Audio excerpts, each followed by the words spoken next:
ایک روایت بیان کرتا ہوں. ایک دن میرے آقا صلی اللہ علیہ وسلم اپنے گھر سے باہر تشریف لے جاتے ہیں, مدینہ المنورہ کے مضافات میں سیر کے لیے جاتے ہیں. اچانک دیکھتے ہیں ایک قافلے نے پڑاؤ کیا ہوا ہے. وہ قافلہ, ان کے پاس اونٹ ہے. میرے آقا صلی اللہ علیہ وسلم کو عرب کا ایک سرخ اونٹ بہت پسند آیا. میرے آقا صلی اللہ علیہ وسلم نے ارشاد فرمایا, میں اس اونٹ کو خریدنا چاہتا ہوں. قافلے کا سردار وہاں موجود تھا. انہوں نے کہا لے جائیے, خریدیے. میرے آقا صلی اللہ علیہ وآلہ وسلم نے ارشاد فرمایا, دیکھو میں سیر کے لیے آیا تھا, اونٹ خریدنے کے لیے تو نہیں آیا تھا, یہ میرا مقصد نہیں تھا, میں فقط سیر کے لیے آیا تھا. تمہارا اونٹ نظر آیا, مجھے پسند آیا. ارے ناز کرتے ہیں ہم, کیا عظیم اونٹ ہے وہ جو آقا کو پسند آ گیا, جو آقا کو پسند آ گیا. میرے آقا نے ارشاد فرمایا, میں اسے خریدنا چاہتا ہوں لیکن اس وقت میرے پاس قیمت نہیں ہے, میرے پاس قیمت نہیں ہے. میں جاؤں گا گھر جا کر واپس قیمت ادا کر دوں گا. وہ دیکھ رہے ہیں میرے آقا صلی اللہ علیہ وسلم کو, آقا جا رہے ہیں, آقا وہاں سے تشریف لے جاتے ہیں. وہ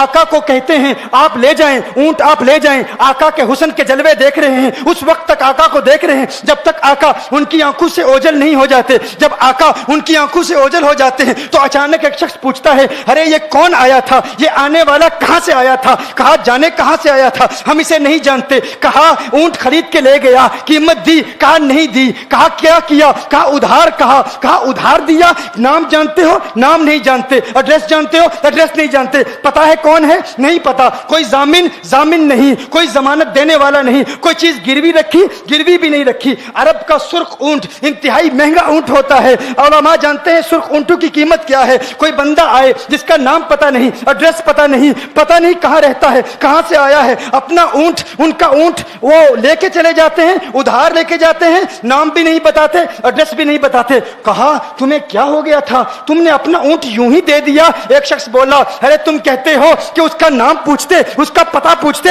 ارے نہ جانے کیا ہو گیا تھا, ہماری عقل پر پردے پڑ گئے تھے, ہم تو اس کے حسن میں ایسے کھو گئے تھے. ارے جب وہ بولتا تھا نا تو اس کے منہ سے پھول جھڑتے تھے, ان کے منہ سے پھول. انہی کی بو مایائے سمن ہے, انہی کا جلوہ چمن چمن ہے, انہی کی رنگت گلاب میں ہے, انہی سے گلشن مہک رہے ہیں.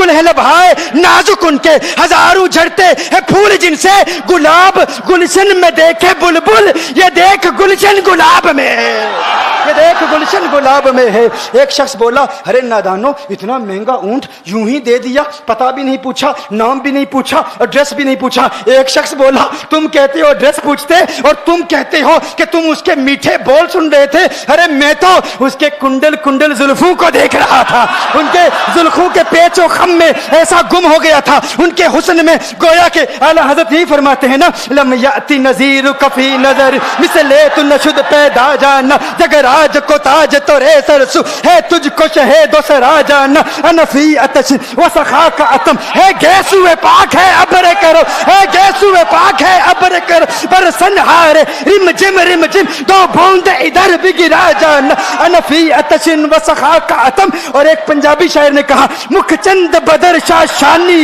مت چمکے لاٹھ نورانی, کالی زلفت اک مستانی, مخمور عقیل مدبریا. وہ ان کا حسن تھا, وہ ان کی زلفیں ایسی, میں زلفیں یار تیرے بال کے صدقے, رہائی جس سے نہ ہو ایسے پیار کے صدقے, اور جو حشر تک نہ دے چین قبر میں بیدم, میں ایسی یاد کے قرباں خیال کے صدقے. یہ ان کا حسن, دل میں جگر میں آنکھ میں بس تو ہی تو رہے, دل میں جگر میں آنکھ میں بس تو ہی تو رہے, اس کے سوا نہ دل میں کوئی آرزو رہے. اس اہتمام میں شوق میں سجدے کروں ادا, تیرا خیال آئے تو دل باوضو رہے. اور جنت میرے نصیب کی واعظ کو بخش دے, میرے کفن میں گئے سورے جانا کی بو رہے. میرے کفن میں گئے سورے جو ان کی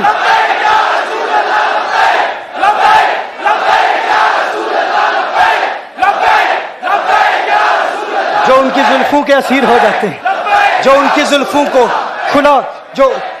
کھلا غضب ہوا تیری زلف دراز کا, کھلا غضب ہوا تیری زلف دراز کا, پھانسی گلے میں ڈال کے دنیا لٹک گئی. یہ ان کے زلفوں کا اثر ہے. لوگ قربان ہو جاتے ہیں, اپنی جان مارتے ہیں. آقا آپ کی کنڈل والی زلفیں ایسی ہیں, ہمیں کہاں یاد رہی قیمت کتنی ہے, نام کیا ہے, علاقہ کون سا ہے, شہر کون سا ہے. ابھی کلام ہو ہی رہا تھا, ایک شخص نے کہا ارے نادانو کیا کیا, اونٹ دے دیا, نام بھی نہیں پوچھا, پتہ بھی نہیں پوچھا. ایک شخص بولا ارے وہ تو ان کے میٹھے بولوں میں کھو گیا تھا, یہ تو کنڈل والی زلفوں میں کھو گیا تھا. لیکن تم جانتے ہو میں کیا دیکھتا تھا؟ کہا کیا دیکھتے تھے؟ کہا ان کے لبوں پر جب تبسم کی کھلکھلاہٹ ہوتی, جب مسکراہٹ ہوتی, ان کے دانتوں کی چمک دیکھ رہا تھا. وہ مسکراتے تھے, ان کا نور مجھے سامنے والے پہاڑوں پہ نظر آتا تھا. سامنے والے پہاڑوں پہ نظر. مازاق کا کجلا نین بھرے, وہ شمس کا بٹنا مکھ پہ ملے, ہے میم کا گھونگٹ چہرے تلے, وہ عرش کا تارا آوت ہے, یاسی کی چمک ہے دانتن میں, تاہا کا کرشمہ آنکھن میں, والفجر کا جلوہ گالن میں, وہ رب کا پیارا آوت ہے, وہ رب کا پیارا آوت ہے, وہ رب کا پیارا آوت ہے. ایک شخص نے کہا ارے تم تو ان کے دانتوں کی چمک کو دیکھتے تھے, ان کی مسکراہٹ کو دیکھتے تھے, اور مجھ سے پوچھتے ہو کہ میں نام پوچھتا, پتہ پوچھتا. ارے دیکھتے نہیں, تم دانتوں کو دیکھتے تھے, میں تو ان کے نینوں کو دیکھتا تھا, میں تو ان کی آنکھوں کو دیکھتا تھا, ان کی آنکھوں کے حسن میں ایسا کھو گیا تھا. ارے میں تو بھول چکا تھا, ہم تو اپنے ہوش و حواس کھو بیٹھے تھے. ایک شخص نے کہا ارے دیکھو دیکھو وہ تمہارا اونٹ ہی لے گیا ہے, اونٹ ہی لے گیا ہے, نام بھی نہیں پوچھا, ایڈریس بھی نہیں پوچھا. کلام میں یہ تاثر دیا گویا کہ اونٹ چوری ہو گیا ہے.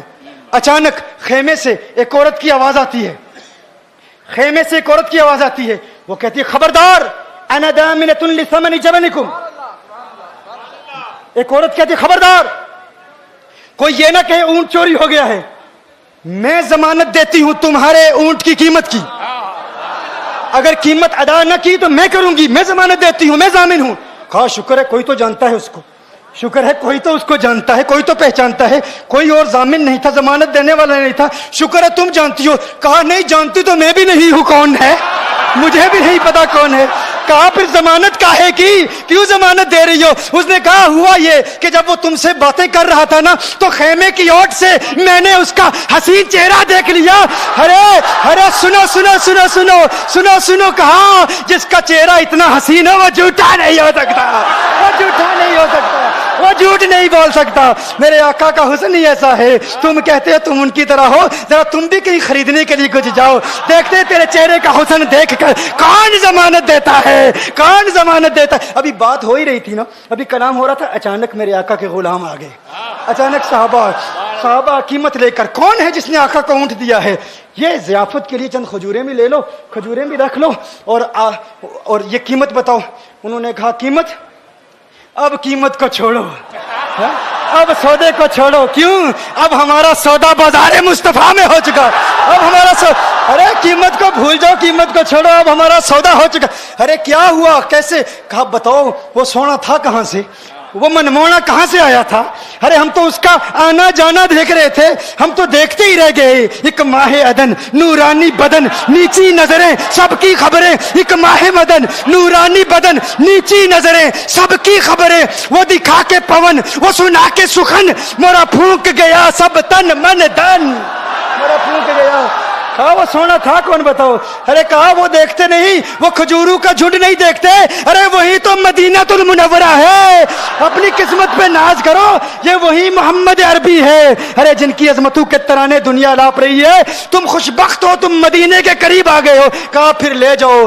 آقا کی بارگاہ میں حاضر ہوئے. وہ سارا قافلہ کلمہ پڑھ کے واپس آ رہا ہے, اور ان کے تیور دیکھنے کے لیے گویا کہ کہہ رہے ہیں یہ ناز یہ انداز ہمارے نہیں ہوتے, یہ ناز یہ انداز ہمارے نہیں ہوتے. جولی میں اگر ٹکڑے تمہارے نہیں ہوتے, ملتی نہ اگر بھیک حضور آپ کے در سے, اس ٹھاٹ سے منگتو کے گزارے نہیں ہوتے. اور بے دامی بک جائیے بازار نبی میں, اس شان کے سودے میں خسارے نہیں ہوتے, شان کے سودے میں خسارے نہیں ہوتے, اس شان کے سودے میں خسارے نہیں ہوتے. بتاؤ آخر تم کس اعتبار سے آقا کی طرح ہو؟ یہ گفتگو جاری رہی تو صبح ہو جائے گی, فجر ہو جائے گی. میں اتنی مثالیں پیش کروں گا کہ وقت ختم ہو جائے گا, اور پھر ہم کہیں گے کہ ابھی نہ دل کے ارماں ختم ہوئے تھے, غضب ہو گیا کہ سحر ہو گئی.